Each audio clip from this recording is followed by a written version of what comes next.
En Aragón Radio, Historia de Aragón, con Sergio Martínez y Santiago Navascués.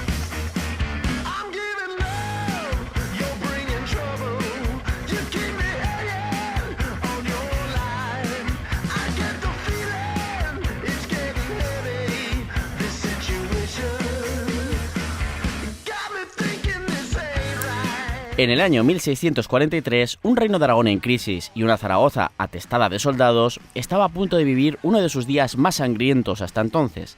Y es que en sus calles se produjo la llamada Matanza de los Valones, la cual acabó con decenas de muertos y heridos. Pero ¿quiénes eran esos valones y qué provocó semejante estallido de ira popular por parte de los zaragozanos? Soy Sergio Martínez, en la técnica está Óscar Tomás y te doy la bienvenida a este viaje por la historia de Aragón en Aragón Radio. I'll find my way through the night, right back to your side, and we'll find a way through the dark to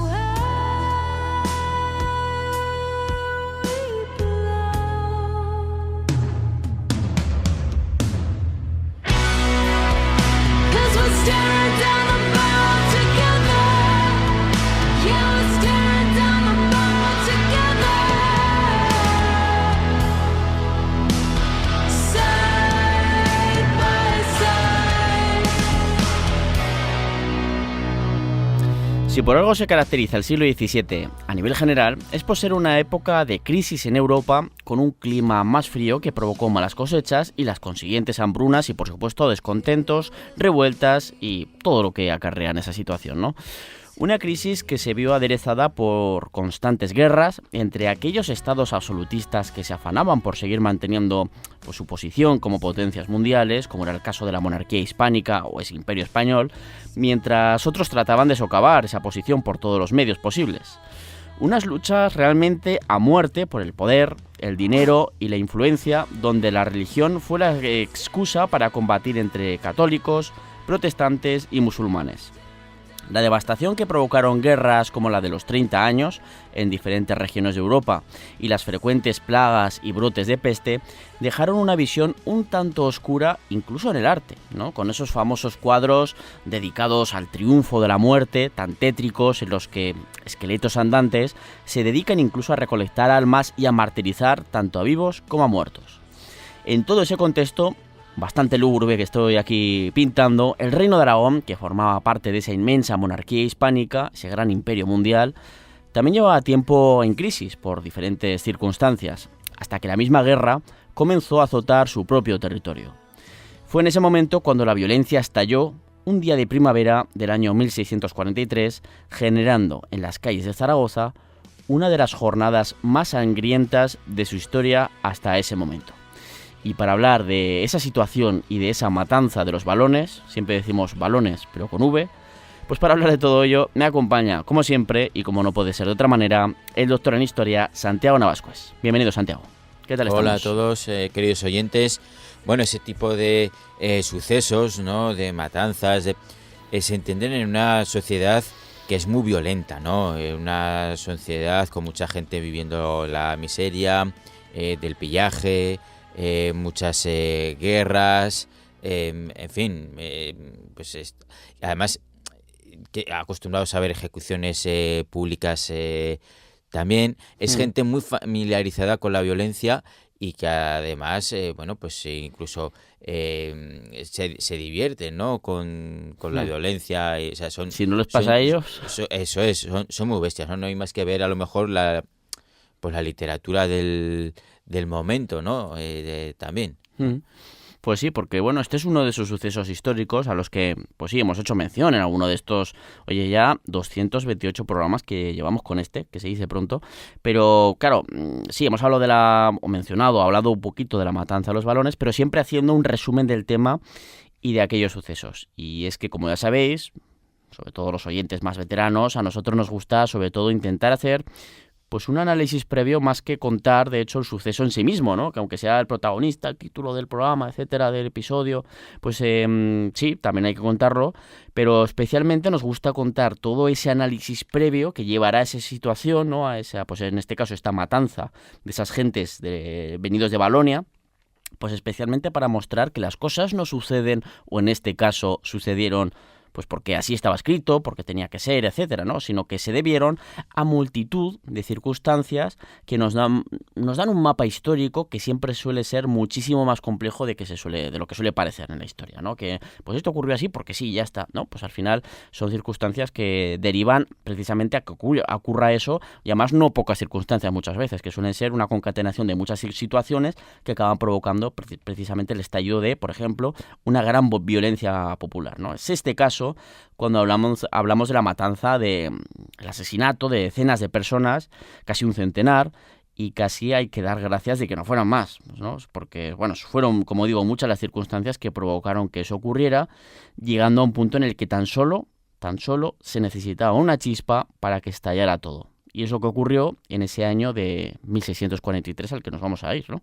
Claro. Pero esto lo hemos visto en muchas otras ocasiones a lo largo de la historia aragonesa, ¿verdad, Santiago? Sí, probablemente en el año 1591 a nadie le importaba un comino, un señor llamado Antonio Pérez, que era un pájaro, Era ¿no? un pajarito.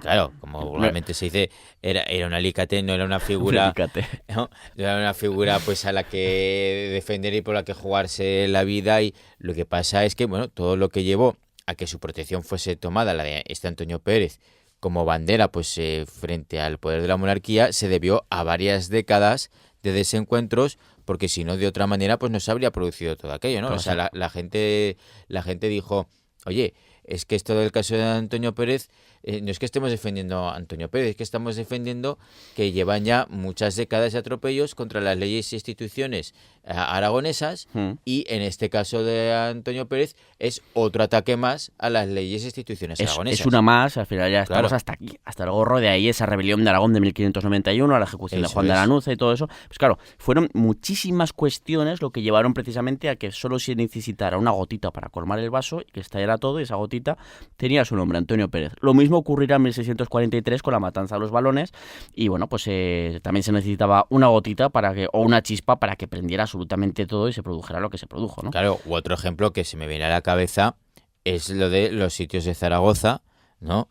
Ya a principios del siglo XIX, con toda aquella mortandad y destrucción que provocó, que muchas veces escuchamos o incluso pensamos pues que ya se podrían haber estado quietecicos, ¿no? Pues sí, un ratico, rato. ¿no? Total, para lo que vino después, ¿no? Pero es que, claro, sin comprender bien todo el contexto y sin saber lo que iba a ocurrir, ellos no sabían lo que iba a venir después. Pues, como se suele decir, pues a toro pasado, pues todos somos Manolete, ¿no? Claro. Exactamente. Vamos pues a ver qué ocurrió para que los zaragozanos y zaragozanas se convirtieran por un día en cazadores de balones. Y no me refiero al típico recoge pelotas que está en el partido de fútbol recogiendo balones, sino que hablamos de balones con V, no con B, ¿no? Eso es. Como ya hemos adelantado, el Reino de Aragón estaba sumido en esa crisis común europea, también común de la propia monarquía hispánica, a la que había que sumar la crisis interna en la que estaba el propio Reino aragonés. O sea, que estábamos en una situación de, casi podríamos decir, doblemente de crisis, ¿no? Una crisis que, bueno, es que en buena medida podemos llamar como de identidad, por así decirlo, ¿verdad? Toda esta crisis, que ocurre al menos en el Reino aragonés. Aparte de todo lo económico y tal, pues pero también había una crisis de identidad. Sí, porque su peculiar sistema político y foral, surgido a lo largo de varios siglos en la Edad Media y que limitaba el poder de la monarquía, chocaba de frente con la visión de cómo debía ejercer el poder un soberano de la época. Era una extrañeza en Europa, algo que se vio pues con los dos últimos reyes de la dinastía Trastámara, es decir, con Juan II y su hijo Fernando II el Católico, y sobre todo con los austrias, que querían gobernar esos territorios como si fuera Castilla, donde lo hacían de manera más absoluta. Castilla o casi cualquier territorio europeo, Claro. en el que ya estaban triunfando el poder de las monarquías frente a la nobleza, otros estamentos, y bueno, Eso es. desarrollando un cada vez mayor poder. Es decir, ¿por qué tengo que estar yo aquí dando explicaciones? Que vale, que sí, que se regían según las leyes, pero aquí ya ese poder emanaba ya de forma directa de las monarquías, por así decirlo, ¿no? Y claro, se encontraban en territorios como el Reino de Aragón, no solo, pero bueno, en conjunto de esos estados de la Corona de Aragón en general, pues que en esos sistemas políticos que al final se encontraban con cortapisas bastante bastante importantes, Claro. teniendo en cuenta que al final los recursos que se podían sacar de estos territorios tampoco eran tantos con respecto a otros dominios de la monarquía, ¿no? De su gran monarquía. Claro, que la máxima del pactismo aragonés es do ut des, o sea, doy para que des. Claro, pues un monarca de la época decía, ¿cómo que tengo que dar para que me des? Me das y punto. A mí no me cuentes Claro, que zarlajas. para eso que- soy tu monarca y tu rey absoluto, ¿no? Eso es por Claro. designación divina, además, que si yo Eso soy es. rey es porque Dios lo ha querido. O sea, Eso es. al final de ahí emana mi poder y todo esto, mi soberanía. Claro, pues estas dos concepciones diferentes del poder, ¿no? Pues provocó numerosos choques entre la monarquía y las instituciones aragonesas, así como las oligarquías gobernantes que en ellas estaban representadas. El choque final, el más violento, derivó en esa rebelión del año 1591, que acabó con el envío e invasión del reino aragonés por parte de los tercios enviados por el rey Felipe I de Aragón, Felipe II de Castilla. Eso Felipe es. II, como lo conocemos casi todos. Correcto. Después vino una violenta represión después de esta rebelión de 1591, que aunque quizás no fue numéricamente importante, Sí, no se pusieron a ejecutar a cientos y cientos de personas. Claro. Venga, ahora, no, como ocurría, es verdad, en otros lugares en aquella época, también hay que decirlo. claro, pues sí que fue una represión, ¿no? Que se hizo con toda su fuerza, pues con el fin de acabar con los sectores más foralistas del reino.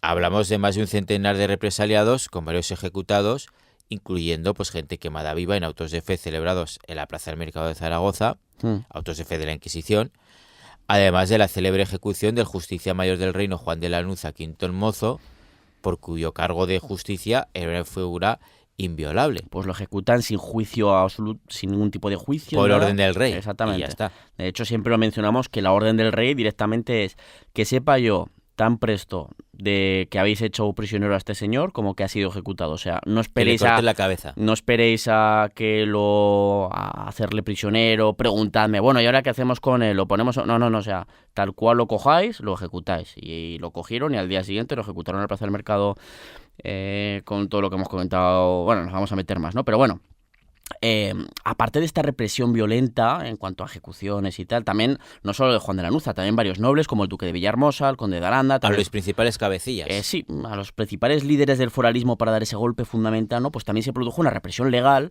que se produjo, os lo contamos hace muy poquito, una represión legal contra el Reino de Aragón en las Cortes que se celebraron en Tarazona al año siguiente de esta rebelión, en 1592. Una represión que os contamos ya con todo detalle, o sea, todo lo que os acabamos de mencionar y muchísimo más en el episodio 15 de esta sexta temporada. Ya sabéis que lo tenéis siempre disponible en formato podcast, en aragonradio.es y el resto de plataformas, ¿no? Claro, en aquellas cortes celebradas en Tarazona, esas cortes privativas del Reino de Aragón, el rey Felipe de Habsburgo, claro, realizó también, eso, de ahí esta represión legal, pues los cambios necesarios para moldar ese sistema legal pactista aragonés a los intereses de la monarquía. Y además, pues exigió un pago económico de 700.000 sueldos jaqueses a cambio de retirar a los tercios. Una fortuna tremenda, o sea, de hecho Claro. ya en el siglo XVII el Reino de Aragón, en las sucesivas cortes que se irán celebrando cuando el rey pedía una serie de subvenciones, de subsidios que se les decía, ¿no?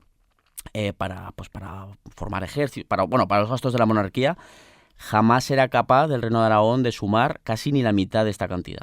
Porque ya, o sea, estamos, recordemos una época que estamos entrando en crisis, el siglo XVII, pero es que es una animalada, ¿no? Claro, y aquí hemos visto una represión física, legal, podemos incluso decir que económica también, ¿no? Y bueno, pues el movimiento foralista en Aragón es que quedó muy tocado en el Reino de Aragón durante décadas. O sea, es que empieza a recuperarse ya durante el reinado del último de los Austrias, de Carlos II, ¿no? Y gracias sobre todo a uno de sus hermanastros, Juan José de Austria, como cuando fue durante unos 10 años virrey de Aragón, pues ahí hubo una recuperación, ¿Quién? pero luego ya vino el tema de la Guerra de Sucesión Española y ya sabemos lo que ocurrió. Que no es que acabe el pactismo con la represión de Felipe II, después de esta rebelión de 1591 en que ejecuta a Juan de Lanuza, ¿no? Todo ello derivado del caso de Antonio Pérez. No es que acabe ahí el pactismo, pero sí que queda bastante tocado, ¿no? De ala, con estas reformas legales que se hace. Exactamente. ¿No? Y bueno, esto es solo parte de la crisis, esta crisis más que, sobre todo, de identidad que estábamos comentando en el Identidad Reino de y Aragón. política. Pero es que a esto se le añade pues la crisis demográfica, económica, que es común a toda Europa, pero aquí, pues en el Reino de Aragón, pues todavía se ve... Se agrava más.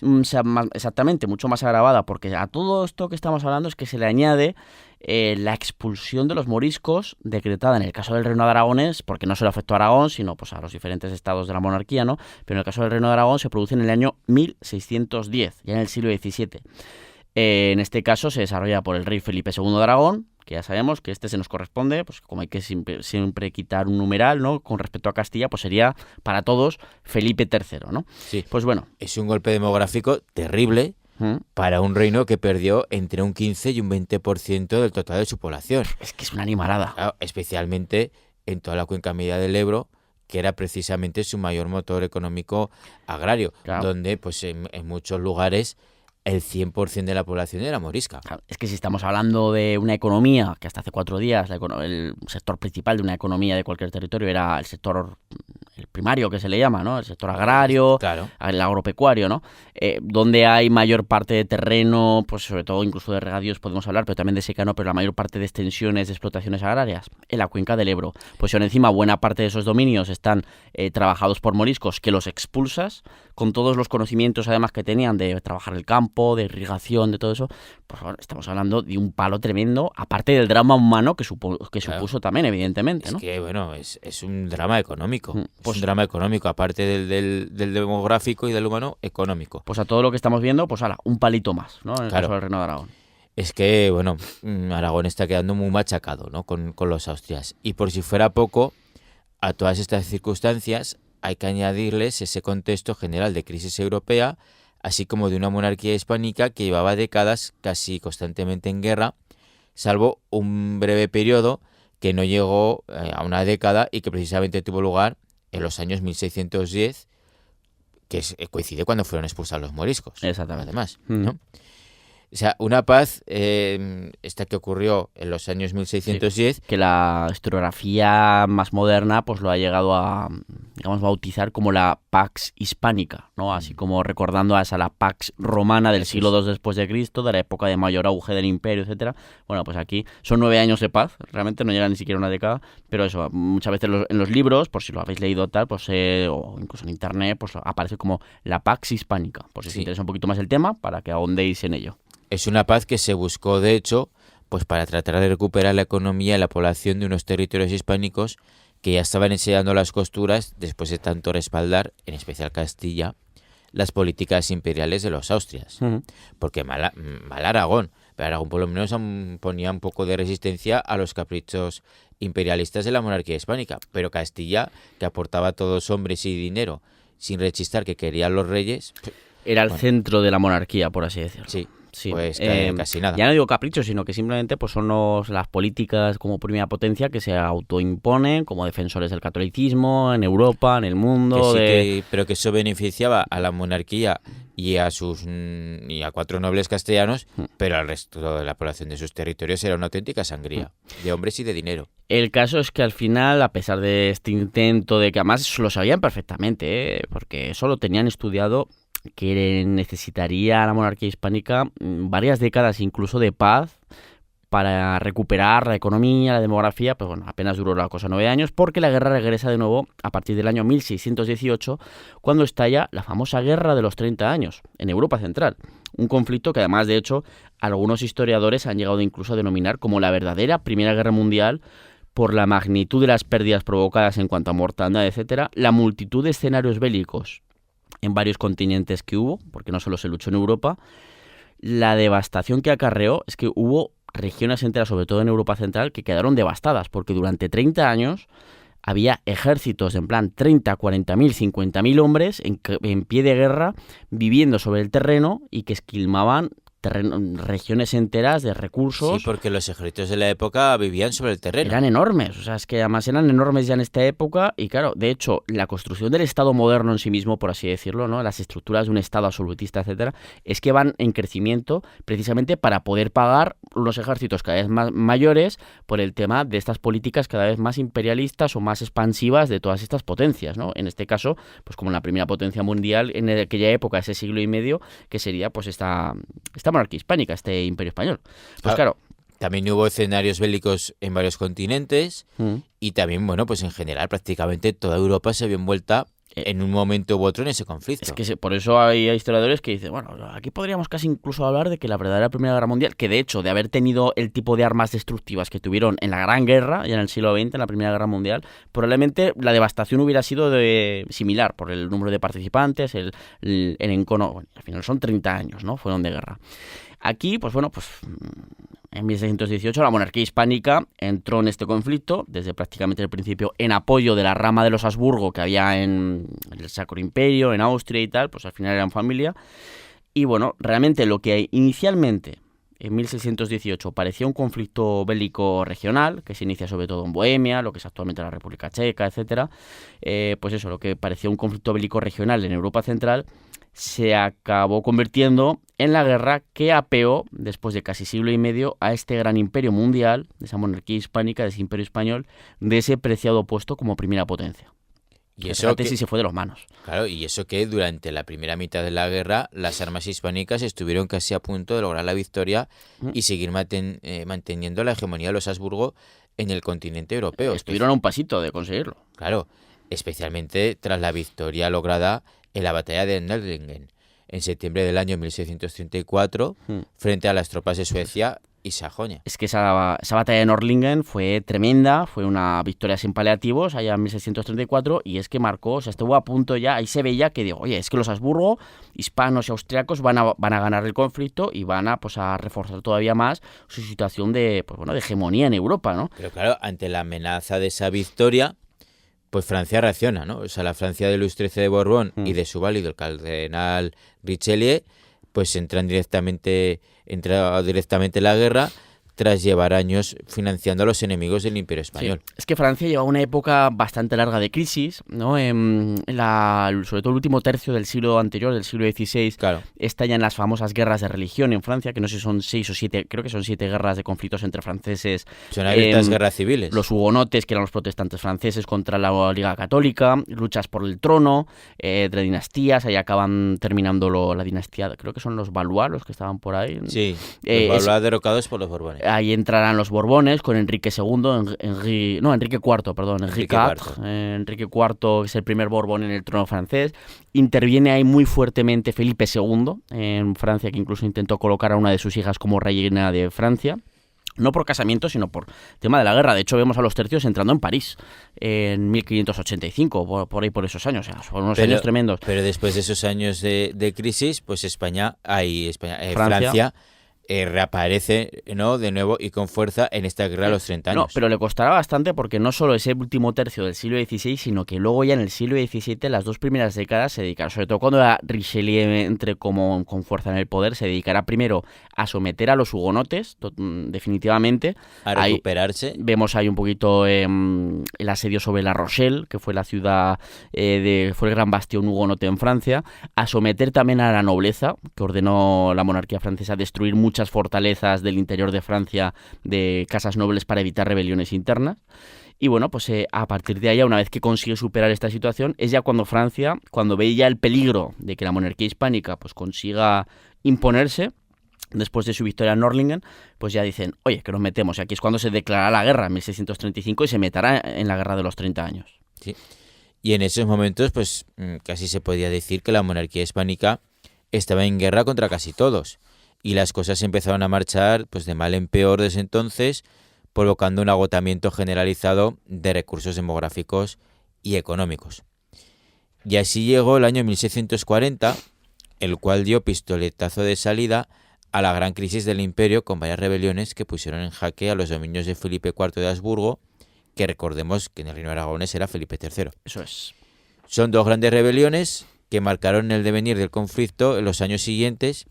En ese conflicto, la guerra de los 30 años, y ambas comenzaron en ese 1640. Sí, que hubo más, como decimos, incluso hubo un intento en el Reino de Aragón que hemos hablado alguna vez, cuando el intento del duque de Híjar, el duque consorte de Híjar, de convertirse en 1648 en proclamarse el rey de Aragón, pero bueno, esa es otra historia. Sí. Pero lo que marca todo este periodo de gran crisis son las que se inician en el 40, 1640, que bueno, empezamos por la segunda cronológicamente. para centrarnos la más importante para el tema de la matanza de los valones, pues esa segunda fue la de la rebelión de Portugal, ¿no? Que en realidad pues comenzó a finales de ese año de 1640, a partir del 1 de diciembre, cuando proclaman a su propio monarca y se separan de la unidad ibérica que había sido fraguada 6 décadas antes, en 1580, ¿no? Pero lo que más nos importa para este episodio fue la rebelión catalana que se inició en mayo de 1640, ¿no? De ese mismo año. ¿Qué es lo que ocurre en unos ese meses momento? antes a la de Portugal. Eso es. Bueno, pues que la guerra con Francia, iniciada en 1635, que se mete de lleno en la guerra de los 30 años, había provocado la presencia de numerosas tropas en tierras catalanas, que hace frontera con Francia, especialmente en la zona de Gerona, para proteger la frontera ante una posible invasión. Sí. ¿Y qué ocurre? Pues que lo que hablamos de las tropas, lo que hablábamos antes, ¿no? De las tropas de la época. Que viven sobre el terreno, ¿no? Viven Que sobre decías. el terreno, que depredan, ¿no? Lo que pueden entre la población. Y muchas veces la población la tiene que alojar en sus propias casas. Pagando de su bolsillo la manutención. Claro. Y cometen todo tipo de tropelías contra la población local. Y claro, pues la gente está harta, ¿no? O sea, Sí. Luego, además, también hay que recordar que muchas veces las tropas, esos famosos tercios, solían sufrir de manera muy habitual pues esos frecuentes retrasos en el cobro de sus soldadas, ¿no? Claro, y son gente que se dedica a las armas, sabe luchar y que de algo tiene que vivir. Claro, de hecho, hay algunos...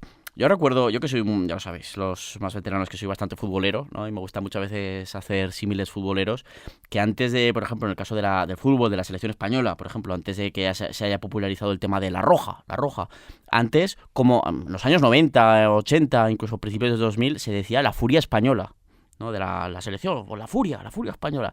Esto venía del saqueo de la ciudad de Amberes por parte de los tercios, en el siglo XVI, de un momento que estaban acantonados y estaban hasta hartos de que llevaban meses y meses sin cobrar, se amotinan, entran en la ciudad de Amberes, que era una ciudad aliada, bueno, del imperio, y la saquean y hacen una matanza tremenda, y de ahí, pues esa leyenda negra que se creó contra el imperio español en aquella época, pues hablaba de la furia española, pero de forma negativa, ¿no? Poniendo como ejemplo ese saqueo de Amberes. Pues bueno, aquí un poquito pues estamos hablando de esa situación en la que era muy corriente, en la que los tercios pues no cobraban esas soldadas. Y cuando al final estaban hartos, ¿qué es lo que hacían? Saqueaban. El famoso saqueo de Roma, en época de Carlos V... Se produjo por lo mismo. Se produjo precisamente por lo mismo, porque no se pagaba y al final, ¿qué narices? Pues entramos aquí y aún encima ahí juntabas que mucha parte de ese ejército, de esos tercios, no eran solo de España, sino que de parte eran tropas alemanas y muchos eran protestantes. Muchos eran mercenarios. Al servicio del emperador, pero eran ya de religión protestante, pues encima atacar la Roma de los papas, del anticristo que decían, ¿no? Pues ya, pues, imagínate la de movidas que se hicieron. Claro. A esto, bueno, pues hay que añadir pues que, bueno, pues estas tropas apostadas en la frontera, ¿no? En Cataluña. Sobre todo la zona gerundense, ¿no? Claro, para detener una posible invasión francesa, bueno, pues vivían a expensas en la población, que muchas veces, bueno, pues alojaba a esos soldados.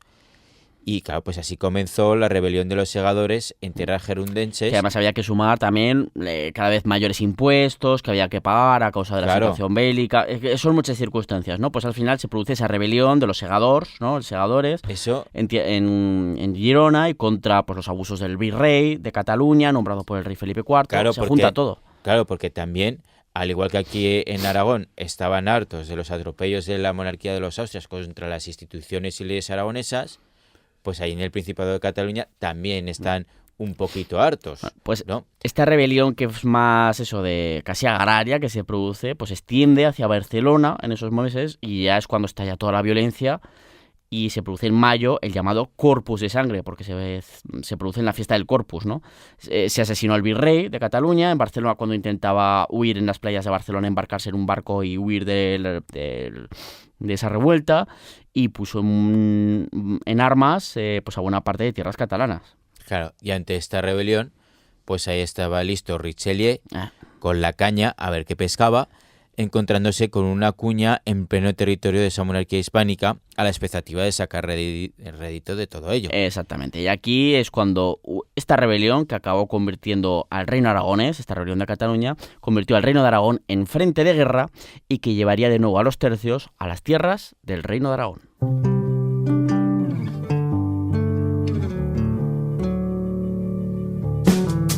Historia de Aragón.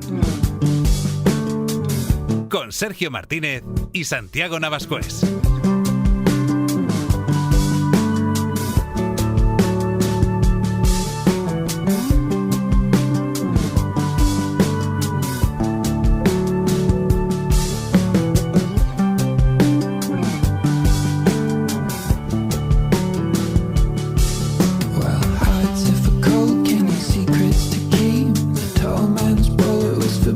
fast asleep, and to hold over waves, feel it breaking. Boxes taped, memories reshaping. Candlelight, 'cause the lightning strikes. French window dancing back there, he's alive. Stroller mounting up to the peak. Round about the middle's a nice place to be. Love, all through the morning, jukebox, sweet talking. We're hardly the young rose, and I'd like to let you know. Aprovechando la situación, pues ahí estaba Francia con Richelieu ofreciendo pues su ayuda a la rebelde Cataluña, aunque lo cierto es que no tardaría mucho los catalanes en ver que los abusos y el autoritarismo de los oficiales de la monarquía francesa pues llegaron a ser incluso mucho mayores que los de los Habsburgo, ¿no? Que ya era bastante que decir, tratando además de favorecer el comercio francés en Cataluña, con el consiguiente daño que se hizo al comercio catalán y a la industria, por así decirlo, pues bueno, de los gremios catalanes.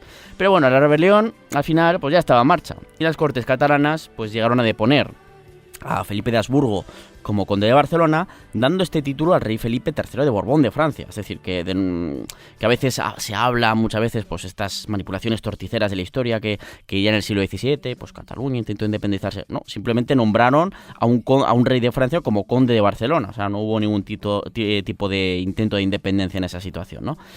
Enseguida se enviaron tropas francesas, por supuesto, porque era una oportunidad, era un caramelito, ¿no?, hasta la zona, para fortalecer la posición de los rebeldes, logrando evitar que las tropas reales de los Habsburgo retomaran el control de la situación y provocaron pues que aquella rebelión se alargara durante más de una década, finalizando con la toma de Barcelona en el año 1652.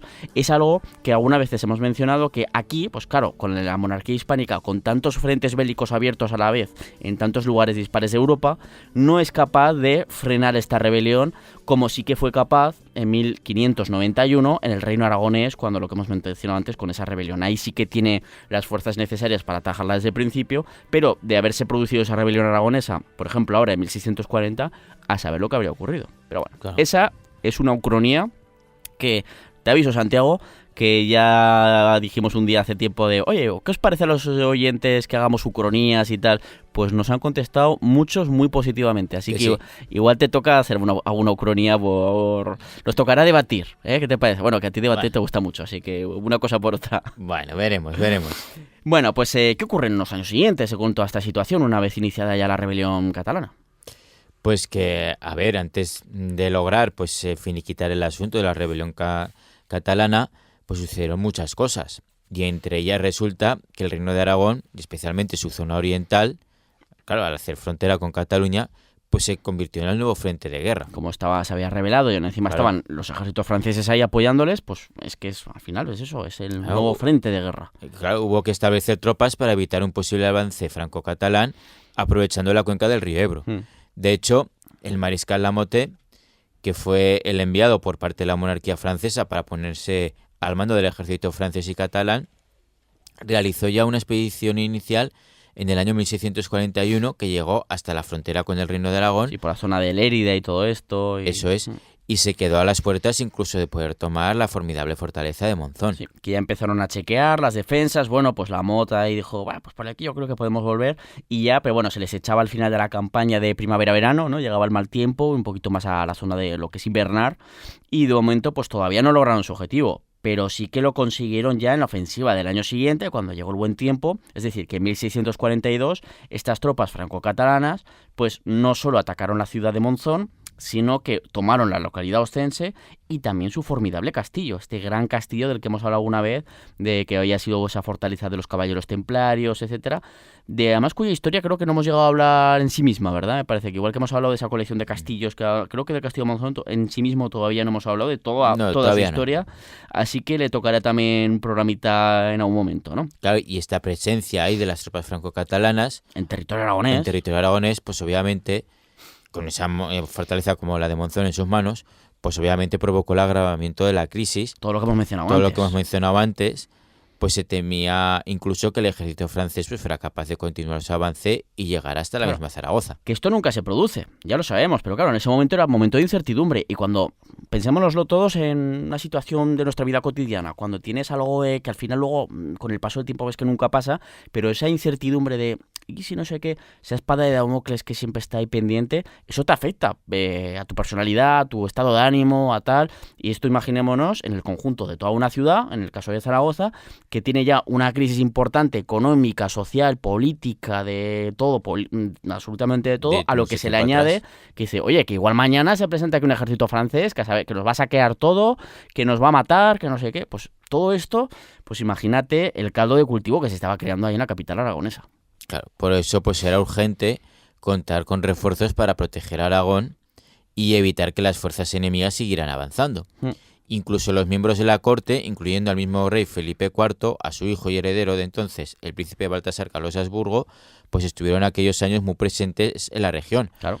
tanto para estar pendientes de las operaciones bélicas, para estar cerquita de los combates, Mm. como para tratar de estrechar lazos con las élites de Aragón y Navarra, intentando prevenir que se repitiera lo ocurrido en Cataluña. Claro, de hecho, uno de los cuadros más famosos que hemos hablado una vez, que pertenece a la colección privada del Museo Frick, que está en Nueva York normalmente, como había cerrado estos años por reformas, habían aprovechado, en este caso estoy hablando de 2023, el Museo del Prado a traer a uno de esos cuadros, y durante la campaña de Lérida, que se le llama, o la jornada de Lérida, que es cuando se avanza desde el Reino de Aragón para retomar Lérida durante esta guerra, pues Velázquez le pinta uno de los cuadros más famosos que hay de Felipe IV, ¿no? Que se llama Felipe IV en Fraga, que se lo pinta en un par de días.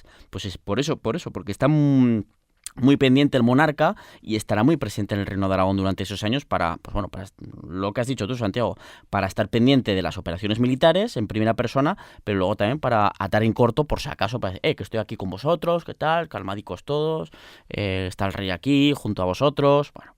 Bueno, no fue una mala decisión en este caso, en cuanto a la propaganda. Aún así, la alta presión fiscal para pagar la guerra, la mala marcha del conflicto y la amenaza de un inminente ataque francés sobre la misma Zaragoza tras la caída de Monzón, pues estaban generando un caldo de cultivo que hizo que los habitantes de la capital aragonesa pues estuvieran cada vez más descontentos. Todavía más si incluimos que una gran avenida del río Ebro en febrero del año 1643 había provocado la rotura de la parte central del puente de piedra, lo que había dejado prácticamente incomunicada la ciudad con el Raval y sobre todo con las amplias zonas de labor agrícola situadas en la margen izquierda del Ebro y de donde muchos jornaleros lograban su sustento. Claro. Y claro, como estaban los dineros ocupados en otras cosas, pues ahí estaba el puente roto y ya está, ¿no? Y Estuvo claro, durante muchos años, además. Claro. Es que eso ocurrió el mismo año. La matanza de los balones se produce en el 43, en la primavera. Es justo en febrero, a finales del invierno, cuando se produce esta gran avenida del río y se carga el puente de piedra y, claro, les pillan mantillas. unos meses antes. Había mucha gente que se ganaba el sustento siendo contratados cada día, iban trabajando casi día por día, por los propietarios de los terrenos que había al norte del Ebro, en esa margen izquierda del Ebro. Pues muchos de esos jornaleros, ¿qué hacían hasta entonces? Cruzaban cada mañana el puente, incluso antes del amanecer, el puente de piedra, llegaban al Raval, se dirigían hacia la Plaza de la Mesa, la cual todavía existe hoy en día, y que es un nombre esto de la Plaza de la Mesa, que se recibía así porque allí se colocaban una serie de mesas todos los días, o casi todos los días, de los capataces de esos terratenientes que tenían propiedades por allí. Por ejemplo, uno muy conocido, pero de época posterior, ya del siglo XIX, será el famoso tío Jorge. El tío Jorge. Que era un terrateniente de la zona, pues establecían esos capataces cuánta mano de obra necesitaban contratar ese día, a qué parcelas había que enviarlos, y bueno, pues y cuando regresaban iban a esa Plaza de la Mesa en el Raval, iban a la mesa correspondiente y si habían hecho el trabajo, pues les daban la jornada, el jornal, ¿no? Pues claro, con el puente de piedra cortado, no existía en esa época ningún otro tipo de puente, todavía en Zaragoza. Y bueno, pues antes de que se levantara el puente de tablas, que fue una solución de emergencia que duró bastantes años, pues bueno, pues de hecho este puente de tablas no fue inaugurado hasta el mes de noviembre de 1644, a finales del año siguiente, ¿no? Claro. Pues claro, durante todos esos meses la gente solo podía cruzar el río, ¿cómo? En barca. Pues y Con el consiguiente gasto añadido, porque había que pagar un barquero. ida y Claro. vuelta, o sea, Lo que estaba dificultando que muchos zaragozanos pues se ganaran la vida en una situación que ya de por sí era de crisis. vamos, que estaba todo fatality todo. Y con todas estas circunstancias, pues era cuestión de tiempo que algo o alguien provocara el estallido de la ira popular de los zaragozanos. Y esos alguien fueron en este caso los Balones. Sí. Porque bueno, aquí la monarquía hispánica pues estaba haciendo, claro, con toda esta situación, tantos frentes abiertos por medio mundo, pues bueno, la monarquía estaba haciendo enormes esfuerzos por sacar tropas hasta debajo de las piedras, ¿no? Por de múltiples lugares, ¿no? Y bueno, pues uno de esos para llevarlos a los diferentes frentes, y uno de esos frentes era ese Aragón oriental del Reino de Aragón con la rebelión catalana y la invasión francesa. Pues de esa forma fue como se reclutaron cientos de soldados, sí. De esa forma se reclutaron cientos de soldados en la región de Valonia, situada en la actual Bélgica, y que por entonces, exactamente, formaba parte del Imperio de los Austrias. Y buena parte de esos soldados valones reclutados fueron llevados ¿a dónde? Al frente hispánico. Y ya a comienzos de ese año de 1643, en el que se estaba preparando una gran campaña para recuperar el castillo ostense de Monzón, desembarcaron pues ya varios cientos de esos soldados en los puertos de A Coruña y de San Sebastián. Sí. Aproximadamente unos 300 esos soldados valones, de camino al frente, llegan a Zaragoza para estar allí unos días antes de proseguir su camino, estando al mando del portugués Felipe da Silva. Llegaron la jornada previa al Día de la Ascensión, que es una solemnidad del calendario cristiano que celebra la ascensión a los cielos de Jesucristo 40 días después del Domingo de Resurrección. O sea, sé que el día exacto no lo sabemos porque sabemos que fue este día, ¿no? El día de la ascensión, pero no sabemos... Bueno, sí que se puede saber perfectamente, pero no hemos retrocedido en el calendario 400 años para ver en qué día caía. Ya lo sentimos. Exacto, ¿no? Entonces, bueno, es decir, que era una Zaragoza previa a una jornada festiva, pero que estaba ya a esas alturas muy de mala leche, ¿no? Muchísimo. Y de esos más o menos 300 soldados valones que llegan a Zaragoza, 200 son alojados, acantonados en ese rabal, al otro lado del río, mientras que, medio aislados, podríamos decir, ¿no? Mientras que el resto de, pues unos 100 son repartidos ya por lo que es la ciudad en la margen derecha del Ebro. Y si los zaragozanos estaban de uñas, pues los valones también, porque estaban lejos de su hogar, habían sido reclutados para hacer la guerra muy lejos de casa, en un lugar extraño para ellos. De lengua diferente, claro. Eran francófonos. Y encima, y como solía ser habitual, pues hacía bastante tiempo que no se les abonaba las pagas de soldados, además de aguantar situaciones pues de estar mal pertrechados y a veces incluso también mal alimentados.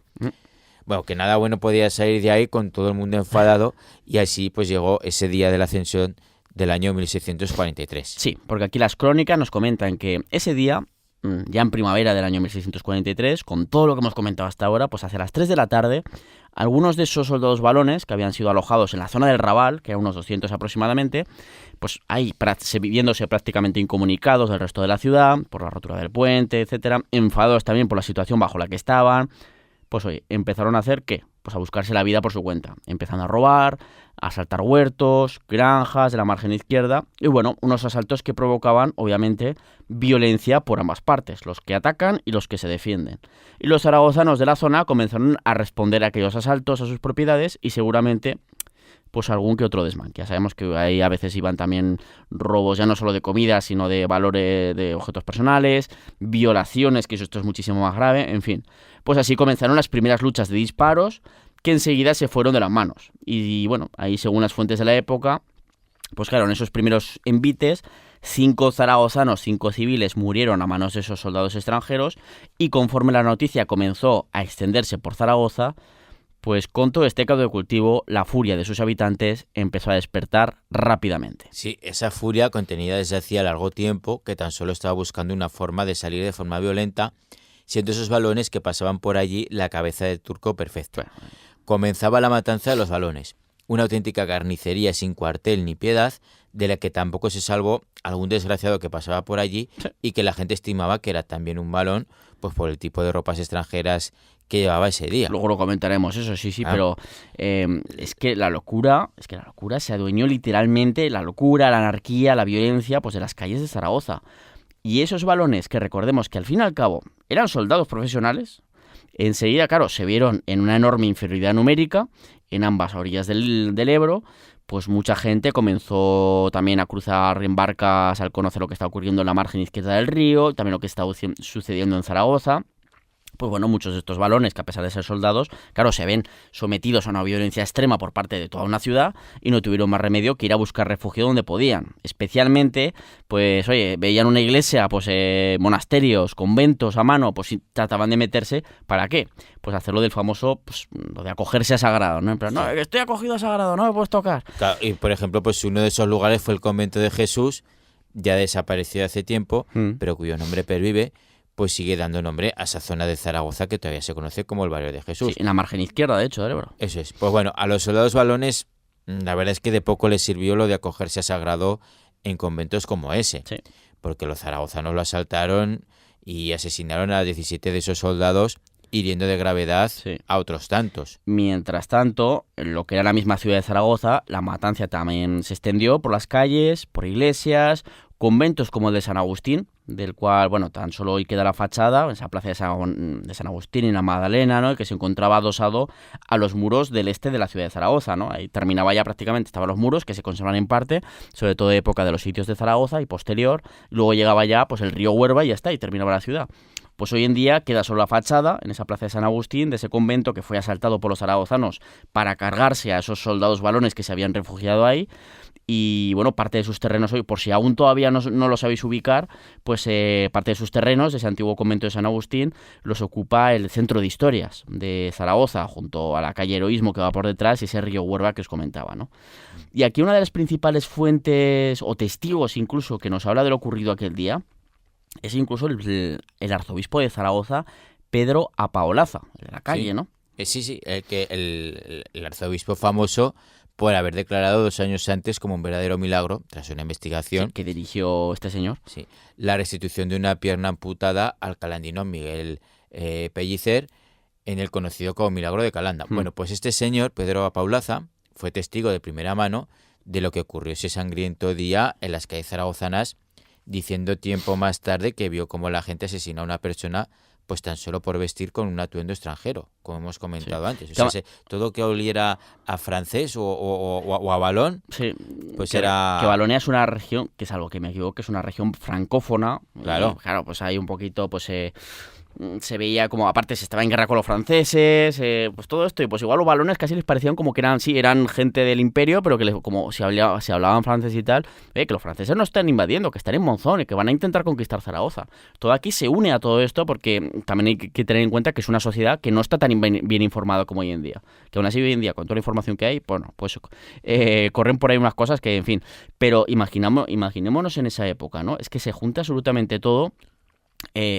Y aún encima, teniendo en cuenta que en Zaragoza era una ciudad en la que estaban asentados desde hacía tiempo, incluso generaciones, mercaderes de origen francés también, o flamenco, lo que sea, pues bueno, pues lo que nos cuenta Pedro Apaolaza seguramente sería una persona de esas que pasaba por ahí y ese día pues iba con vestimentas así más de estilo francés o valón o lo que sea, o de Flandes, y dijeron, a por él. Claro, anda que no haya podido franceses aquí en Aragón, ¿no? O sea, es que Exactamente. bueno, El caso es que tras varias horas de anarquía y violencia, aquella jornada de primavera del año 1643 dejó más de 80 valones muertos, es decir, recordemos, casi un tercio del contingente que había llegado el día anterior a la ciudad. Y eso sin contar los heridos, que también causaron baja. Evidentemente que no podrían ir al frente durante un buen tiempo, si es que alguno pudo llegar. claro, se salvaron muchos balones porque se refugiaron en el castillo de la Aljafería. En el Palacio Exactamente. de la Aljafería Que haya una fortaleza en aquella época. era ya una fortaleza y que la Inquisición, que bueno, pertenecía entonces a la Inquisición, pues los recibió Pues y los protegió. Los que pudieron salir de la ciudad, porque estaban a las afueras de la ciudad Sí, ya, sí, en la sí. zona de Miralbueno, y estaban por ahí y les pillaba cerca, pues esos tuvieron suerte, o sea, de protegerse, ¿no? Eso es. Y que era un recinto fortificado militarmente, ¿no? Con ese foso que se había construido a finales del siglo XVI. Aún así, la gente se atrevió a perseguirlos, a quedarse a las puertas de la Aljafería, ¿eh? Sí. O sea, es que bueno, tuvo tela la cosa, ¿no? Esto se convirtió pues en un serio aviso y ayudó también pues a esa mayor presencia del monarca y la corte en el reino aragonés durante esa década de 1640. Incluso se celebraron cortes del reino en Zaragoza entre los años 1645 y 1646 para lograr pues un mayor apoyo de las oligarquías aragonesas para proseguir con la guerra, ¿no?, contra los francocatalanes, y se hicieron actos de cara a la galería, pues como el juramento de los fueros por parte del hijo y heredero al trono, Baltasar Carlos, que sin embargo pues moriría de enfermedad poco después en la misma Zaragoza. Sí, que de hecho siempre lo mencionábamos, que su corazón sigue enterrado en la SEO, en el altar mayor, pero bueno, esto lo hemos mencionado 1000 veces, ya somos unos pesados hablando de esto, ¿no? Pero el caso es que de esa manera concluyó una de las jornadas más sangrientas de la historia de la ciudad. Aunque, como ya sabemos, los siglos siguientes, bueno, lo dejarían un poquito también, es verdad, en mantillas, porque, bueno, en fin, las rebeliones como la del motín del pan o de los brocoleros de 1766, que telita también, y de la que ya os lo contamos en un episodio de pasadas temporadas, que lo podéis recuperar en nuestra web, en historiaaragón.com. Y ya no hablemos, en fin, de los 2 asedios a los que fue sometida la ciudad durante la Guerra de la Independencia por los ejércitos napoleónicos. Eso ya fue la repanocha, ¿no? Claro. Tenemos 2 episodios dedicados también, si no recuerdo mal, a la Zaragoza rebelde. A la Zaragoza rebelde, Que hacemos un exactamente. repaso por todas las veces que fue la ocasión que hablamos de la matanza de los balones, pero claro, no tan ampliamente Claro. por todo ese contexto, porque hablamos de más cositas. Eso es, claro, ahí hacemos un repaso de todas las veces que Zaragoza pues se ha rebelado, ¿no? De alguna manera. Que han sido unas cuantas. Bastante. Y Ha sido ya una de las ciudades más revolucionarias de España. en el siglo XIX fue muy revolucionaria, sobre todo a partir de 1823 en adelante, pues durante buena parte del siglo XIX fue una ciudad plenamente revolucionaria en el caso de las luchas liberales y las Ha revoluciones dado liberales. siempre mucha guerra Zaragoza. Bueno, pues ahí está la historia de, a ver, en este caso con un poquito de razón, en esta matanza de los balones, que así fue aquel día de primavera del año 1643 en una ciudad, esa Zaragoza la Harta, que estaba bastante harta, por lo que se ve. Así que nada, Santiago, hasta aquí lo dejamos, aquí se nos acaba el tiempo, así fue este episodio sangriento de la historia de la capital aragonesa, y nos emplazamos para seguir hablando de historia aragonesa, como siempre, en el siguiente episodio. Hasta la próxima. ¿Te interesa la historia? Recupera este y todos los programas en Aragón Radio Podcast.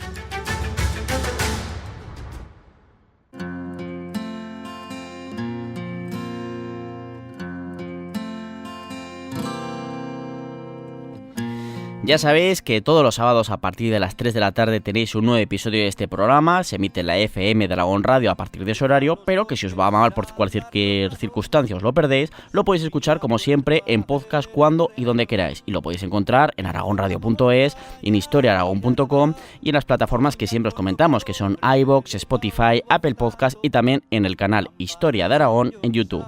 Dejadnos, como siempre os decimos, vuestras opiniones, comentarios, que así, bueno, pues aumenta el algoritmo y conseguimos hacer llegar a la historia aragonesa a cada vez más gente. Y sobre todo también, suscribíos a nuestros canales para que os salga siempre el aviso en vuestro móvil de que hay un nuevo episodio del programa. En la técnica hemos tenido a Óscar Tomás y te esperamos para seguir haciendo historia, como siempre, en Aragón Radio.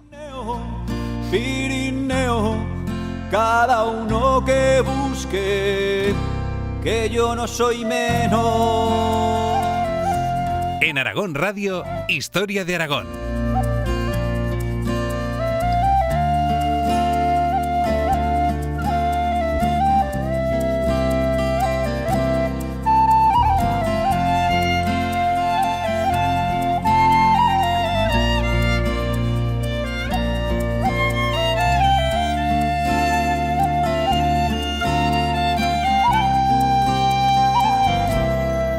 Contar a chicos, escuchar a viejos, antiguas batallas de caballeros, tallar en piedra la vida de tantos hombres y mujeres que por ti pasaron, ver chesos en Oza, plantar batalla, en sótanos la foz, la cabaña, jugar con la vida y ganarse el pan, hacer contrabando por la de Roldán. Quedo callado si preguntan que eres tú para los que te buscan. Pirineo, Pirineo, cada uno que busque, que yo no soy menos.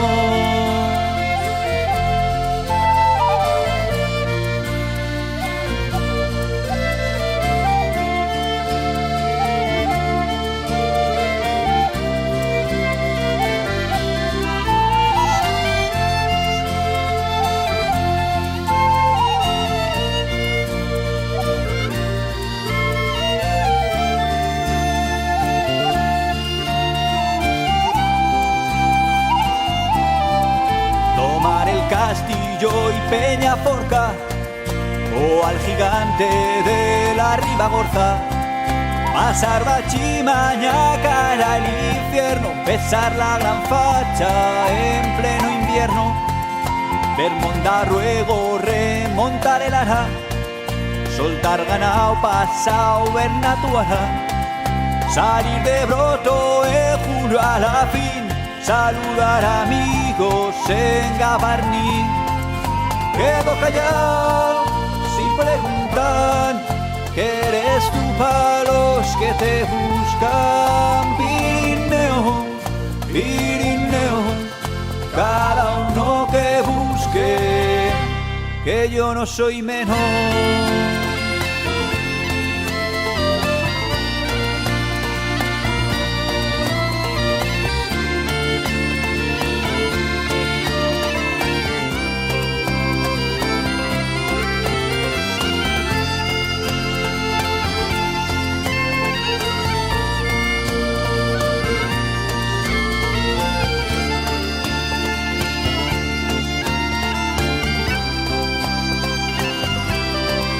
Sonar cañones para San Antón, quedar con las brujas en el turbón, enseñar secretos a compaire, solo dejar pasar a un tal Lucien Brier, dejar libros por ayudar a padre, marchar de casa por nacer tarde, volver al tiempo al mismo lugar. Todos han cambiado, pero tú estás igual. Quedo callado sin preguntar, que eres tú para los que te buscan. Pirineo, Pirineo, cada uno que busque. Y quedo callado sin preguntar, que eres tú para los que te buscan. Pirineo, Pirineo, cada uno que busque, que yo no soy menos.